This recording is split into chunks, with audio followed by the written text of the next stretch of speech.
Welcome to Elshaddai media story time. இன்னைக்கு நம்ம பார்க்க போகிற ஸ்டோரி என்னன்னா, தேவ சித்தம் சிறந்ததா இல்லை சுய சித்தம் சிறந்ததா அப்படிங்கிறத தான் பார்க்க போகிறோம். நெற்கதிர்கள் எல்லாம் ஒரு நாள் கோவப்பட்டு கடவுள்கிட்ட கேட்டுச்சான், ஏன் நீங்கள் எங்களை இவ்வளோ கஷ்டப்படுத்தி நெல்மணிகளை கொடுக்குறீங்க? அவ்வளோ காற்று வீசி அதிகமான மழையை கொடுத்து எங்கள் உடம்பெல்லாம் ரொம்ப வலிக்குது அப்படின்னு ரொம்ப கோவப்பட்டுச்சான்.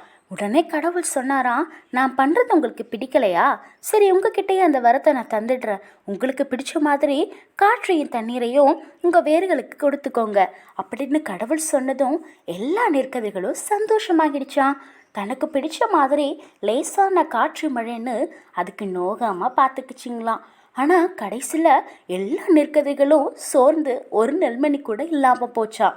மறுபடியும் கடவுள்கிட்ட வந்து, ஏன் ஒரு நெல்மணி கூட வரல?